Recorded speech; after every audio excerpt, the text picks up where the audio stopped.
ಏತಸ್ಮಿನ್ನಂತರೇ ಬ್ರಹ್ಮನ್ ಸುರಭಿಃ ಸರ್ವಕಾಮಧುಕ್ ಅರ್ಧಪ್ರಸೂತಾಖ್ಯಭವತ್ ತಾಂ ದದರ್ಶ ಸ ಗೌತಮಃ. ಸುರಧೇನು ಆಗಿರತಕ್ಕಂತಹ ಸುರಭಿ ಆಕೆ ಅಲ್ಲಿ ಬಂದಿದ್ದರು, ಗರ್ಭವತಿ ಆಗಿದ್ದರು.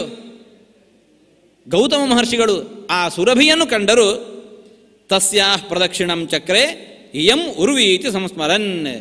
ಸಮಸ್ತ ಭೂಭಾಗವೂ ಕೂಡ ಈ ಸುರಭಿಯೊಳಗೆ ಸನ್ನಿಹಿತವಾಗಿದೆ ಅಂತ ನಿಶ್ಚಯಿಸಿಕೊಂಡು ಗೌತಮ ಮಹರ್ಷಿಗಳು ಆ ಸುರಭಿ ಕಾಮಧೇನುವಿಗೇನೆ ಪ್ರದಕ್ಷಿಣೆ ಬಂದರು, ನಮಸ್ಕರಿಸಿದರು. ಪ್ರದಕ್ಷಿಣಮಧಾಕರೋತು ತಯೋ ಪ್ರದಕ್ಷಿಣಂ ಕೃತ್ವ ಗೌತಮೋ ಮುನಿಸತ್ತಮಃ ಸರ್ವೇಷಾಂಚೈವ ದೇವಾನಾಮೇಕಂ ಚಾಪಿ ಪ್ರದಕ್ಷಿಣಂ ನೈವ ಅಭವತ್ ಭುವೋ ಗಂತು ಸಂಜಾತಂ ದ್ವಿತಯಂ ಮಮ. ಅವರು ಬಂದು ಬ್ರಹ್ಮದೇವರ ಬಳಿಯಲ್ಲಿ ನಿಂತುಕೊಂಡಿದ್ದಾರೆ. ಭೂಮಿಗೆ ಪ್ರದಕ್ಷಿಣೆಯನ್ನು ಮಾಡಿದ್ದಾರೆ. ಪಕ್ಕದಲ್ಲೇ ರುದ್ರದೇವರ ಲಿಂಗ ಇತ್ತು, ರುದ್ರಲಿಂಗಕ್ಕೂ ಪ್ರದಕ್ಷಿಣೆ ಮಾಡಿದ್ದಾರೆ. ಬಂದು ಹೇಳ್ತಾ ಇದ್ದಾರೆ ಬ್ರಹ್ಮದೇವರಲ್ಲಿ, ನಾನು 2 ಬಾರಿ ಭೂ ಪ್ರದಕ್ಷಿಣೆಗೆ ಗೈದು ಬಂದಿದ್ದೇನೆ.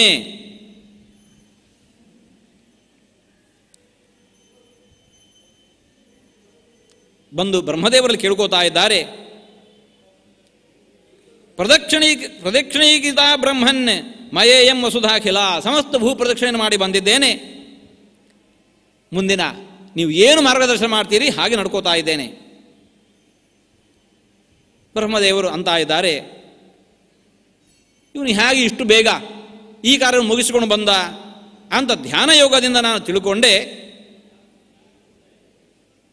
ಬ್ರಹ್ಮದೇವರು ಅಂತ ಇದ್ದಾರೆ, ತವೈವ ದೀಯತೆ ಸುಭ್ರೂ ಪ್ರದಕ್ಷಿಣಮಿದಂ ಕೃತಂ. ಹೌದು, ನೀನು ಭೂ ಪ್ರದಕ್ಷಿಣೆಯನ್ನು ಗೈದಿದ್ದಿ, ಇದು ನಿನಗೇನೆ ಅಹಲ್ಯೆಯನ್ನು ಕೊಟ್ಟು ವಿವಾಹ ಮಾಡ್ತೇನೆ ಅಂತ ಹೇಳಿಕೊಂಡು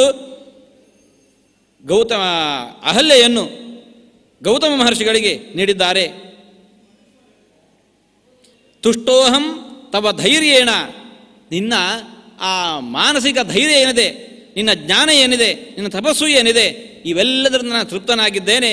ದತ್ತೇಯಂ ಋಷಿಶಾರ್ದೂಲ ಕನ್ಯಾ ಲೋಕವರಾಮಯ, ಅಹಲ್ಯೆ ನಿನಗೇ ದಾನ ಮಾಡಿದ್ದೇನೆ ಅಂತ ಹೇಳಿಕೊಂಡು ಆ ಗೌತಮರಿಗೆ ಅಹಲ್ಯೆಯನ್ನು ದಾನ ಮಾಡಿದರು.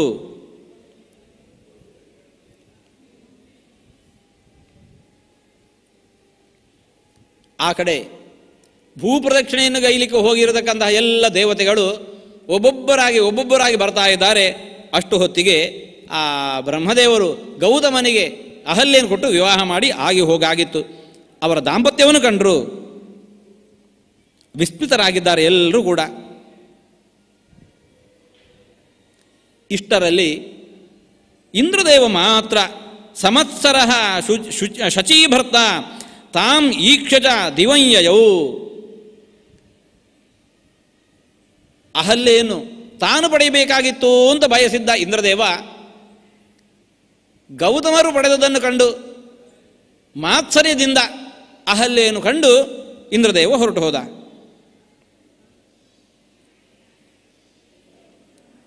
ಅಹಲ್ಯ ಗೌತಮರ ದಾಂಪತ್ಯ ಜೀವನ ನಡೀತಾ ಇದೆ.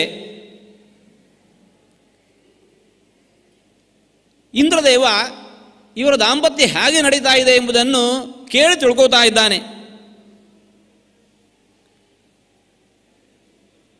ಒಂದು ದಿವಸ ಬ್ರಾಹ್ಮಣ ವೇಷವನ್ನು ತೊಟ್ಟು ಅದನ್ನು ತಾನು ಕಣ್ಣಾರೆ ನೋಡಬೇಕು ಎಂದು ಬಂದಿದ್ದಾನೆ ಇಂದ್ರದೇವ. ಆಕೆಯ ಸೌಂದರ್ಯವನ್ನು ಕಂಡ. ಗೌತಮರು ಹೊರಗೆ ಹೋಗಿದ್ದರು, ಪಾಪ ಬುದ್ಧಿಯನ್ನು ಮಾಡಿದ.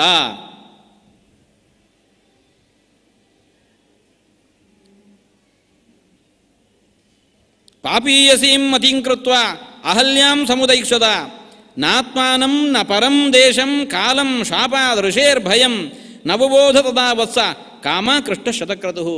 ಕಾಮಾವಿಷ್ಟನಾಗಿರತಕ್ಕಂಥ ಇಂದ್ರದೇವ ದೇಶ ಕಾಲ ಋಷಿಗಳ ಯೋಗ್ಯತೆ ಅವರು ಕೊಡಬಹುದಾಗಿರತಕ್ಕಂಥ ಶಾಪದ ಭಯ ಇದು ಎಲ್ಲವನ್ನು ಮರೆತಿದ್ದಾನೆ. ಸುರರಾಜನಿದ್ದೇನೆ, ಗರ್ವಿಷ್ಠನಾಗಿದ್ದಾನೆ.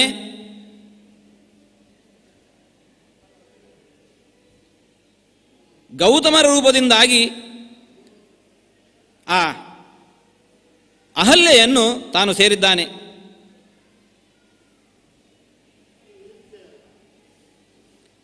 ಗೌತಮರು ತಮ್ಮ ನಿತ್ಯದ ಆಹ್ನಿಕವನ್ನು ಪೂರೈಸಿಕೊಂಡು ಆಶ್ರಮದಿಂದ ಹೊರಟು ಹೋಗಿದ್ದಾರೆ. ಅಷ್ಟು ಹೊತ್ತಿಗೆ ಈ ಇಂದ್ರದೇವ ಗೌತಮರ ವೇಷವನ್ನು ಧರಿಸಿ ತಾನು ಬಂದಿದ್ದಾನೆ.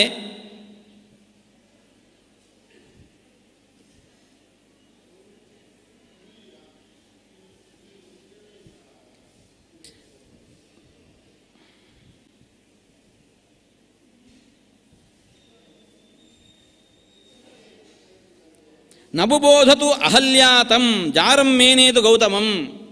ಅಹಲ್ಯಾದೇವಿಗೆ ಬಂದಿರತಕ್ಕಂತಹ ವ್ಯಕ್ತಿ ಅವನು ಇಂದ್ರ ಅಂತ ತಿಳಿಯದೆ ವೇಷದಿಂದ ಗೌತಮನಂತೆ ಇದ್ದಾನೆ, ಗೌತಮನೇ ಎಂಬುದಾಗಿ ತಿಳಿದು ಆತನನ್ನು ಸ್ವೀಕರಿಸಿದ್ದಾಳೆ.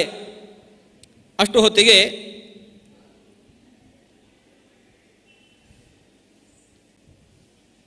ಗೌತಮರು ತಮ್ಮ ಕಾರ್ಯವನ್ನು ಮುಗಿಸಿಕೊಂಡು ಬರ್ತಾ ಇದ್ದಾರೆ.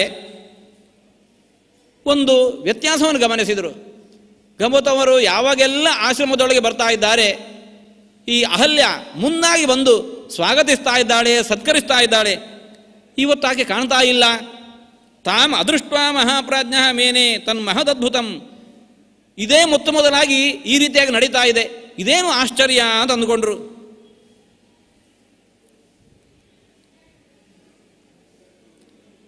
ಮನೆಯ ಮುಂಭಾಗದಲ್ಲಿ ನಿಂತುಕೊಂಡಿದ್ದಾರೆ. ಮನೆಯ ದಾಸರೆಲ್ಲ ಇದನ್ನು ವಿಚಿತ್ರ ಅಂತ ಕಾಣ್ತಾ ಇದ್ದಾರೆ. ಮನೆಯ ದಾಸರು ಗೌತಮರಲ್ಲಿ ಬಂದು ಕೇಳ್ತಾ ಇದ್ದಾರೆ, ಭಗವನ್ ಕಿಮಿದಂ ಚಿತ್ರಂ ಬಹಿರಂತಶ್ಚ ದೃಶ್ಯಸೆ.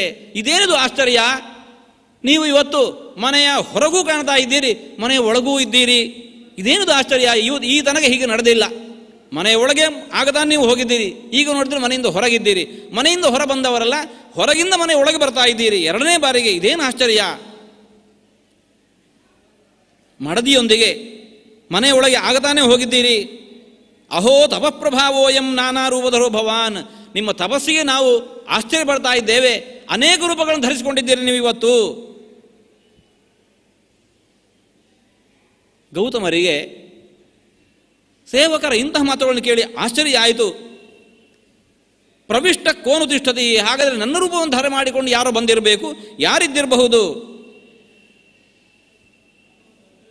ಕೂಗಿ ಕರೀತಾ ಇದ್ದಾರೆ, ಪ್ರಿಯೇ ಅಹಲ್ಯೇ ಭವತಿ ಕಿಮ್ಮಾಂ ನ ಪ್ರತಿಭಾಷತೆ.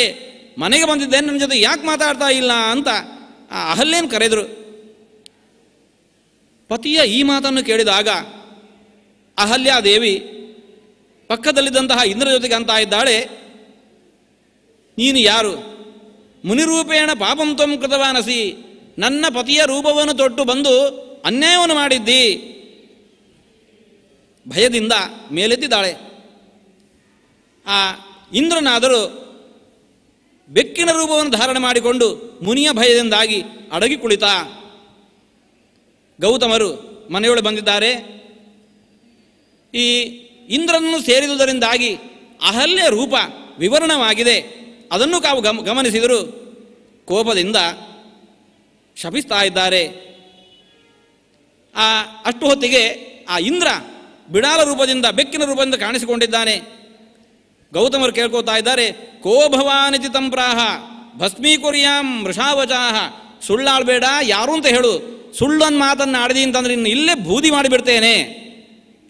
ಇಂದ್ರ ತನ್ನ ತಪ್ಪನ್ನು ಒಪ್ಪಿಕೊಂಡ. ಕೃತಾಂಜಲಿ ಪುಟಃ ಭೂತ್ವ, ನಾನು ಇಂದ್ರನಿದ್ದೇನೆ, ನಾನು ಇಂತಹ ಒಂದು ಪಾಪ ಕಾರ್ಯವನ್ನು ಮಾಡಿದೆ, ನಾನು ಮಾಡಿದ್ದು ತಪ್ಪಾಗಿದೆ. ಸ್ಮರಸಾಯಕ ನಿರ್ಭಿನ್ನ ಹೃದಯ ಖಿನ್ನ ಕುರುವತೆ. ಕಾಮನ ಪೀಡೆಗೆ ಒಳಗಾಗಿರತಕ್ಕಂತಹ ವ್ಯಕ್ತಿಗಳು ಯಾರಾದರೂ ಸರಿ ಇಂತಹ ತಪ್ಪುಗಳನ್ನು ಮಾಡೇ ಮಾಡ್ತಾರೆ. ನಾನು ತಪ್ಪು ಮಾಡಿದ್ದೇನೆ.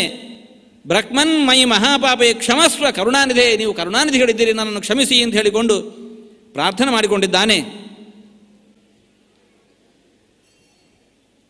ಆಗ ಗೌತಮ ಮಹರ್ಷಿಗಳು ಇಂದ್ರನನ್ನು ಶಪಿಸಿದ್ದಾರೆ. ಭಗಪ್ರೀತ್ಯ ಕೃತಂ ಪಾಪಂ ಸಹಸ್ರ ಭಗವಾನ್ ಭವ. ಯಾವ ಸ್ತ್ರೀ ಯೋನಿಯ ಮೇಲಿನ ಆಸಕ್ತಿಯಿಂದಾಗಿ ಇಂತಹ ತಪ್ಪು ಕಾರ್ಯ ಮಾಡಿದ್ದಿ, ನಿನ್ನ ಮೈ ತುಂಬ ಆ ಯೋನಿಗಳು ಹುಟ್ಟುವ ಹಾಗಾಗಲಿ ಅಂತ ಶಪಿಸಿದರು. ಅದರಂತೆ ಅಹಲ್ಯನು ಶಪಿಸಿದ್ದಾರೆ. ತಾಮಪ್ಯಾಹ ಮುನಿ ಕೋಪಾತ್ ತ್ವಂಚ ಶುಷ್ಕ ನದಿ ಭವ, ಒಣ ನದಿಯಾಗಿ ಹೋಗು ಅಂತ ಶಪಿಸ್ತಾ ಇದ್ದಾರೆ ಇಲ್ಲಿ. ಆಕೆ ಪ್ರಾರ್ಥನೆ ಮಾಡ್ಕೋತಾ ಇದ್ದಾಳೆ. ಮನಸಾಪಿ ಅನ್ಯ ಪುರುಷಂ ಪಾಪಿಷ್ಟ ಕಾಮಯಂತಿ ಯಾಹ ಅಕ್ಷಯಾನಿ ಯಾಂತಿ ನರಕಾನ್ ತಾಸಾಂ ಸರ್ವೇಪಿ ಪೂರ್ವಜಾಹ. ನಾನು ತಿಳಿಯದೇ ಇಂತಹ ತಪ್ಪು ನನ್ನಿಂದ ನಡೆದು ಹೋಗಿದೆ, ನನ್ನ ಮೇಲೆ ಪ್ರಸನ್ನನಾಗಬೇಕು ಅಂತ ಹೇಳಿಕೊಂಡು ಪ್ರಾರ್ಥನೆ ಮಾಡಿಕೊಂಡಿದ್ದಾಳೆ. ಆವಾಗ ಗೌತಮರು ಮರುಶಾಪವನ್ನು ನೀಡಿದ್ದಾರೆ. ಯದಾದು ಸಂಗತ ಭದ್ರೇ ಗೌತಮ್ಯ ಸರಿದೀಶಯ ನದೀ ಭೂತ್ವ ಪುನಃ ರೂಪಂ ಪ್ರಾಪ್ಸಿಸೆ ಪ್ರಿಯಕೃನ್ ಮಮ. ಅವರಂದರು, ಯಾವಾಗ ನಿನ್ನ ಮೇಲೆ ಆ ಗಂಗಾ ನದಿ ಹರಿಯತ್ತೋ, ಗೋದಾವರಿ ನದಿ ನಿನ್ನ ಮೇಲೆ ಹರಿಯತ್ತೋ, ಆವಾಗ ಶುಚಿರ್ಭೂತಳಾಗಿ ಮತ್ತೆ ಪುನಃ ಬಂದು ನನ್ನನ್ನು ಸೇರಿತಿ.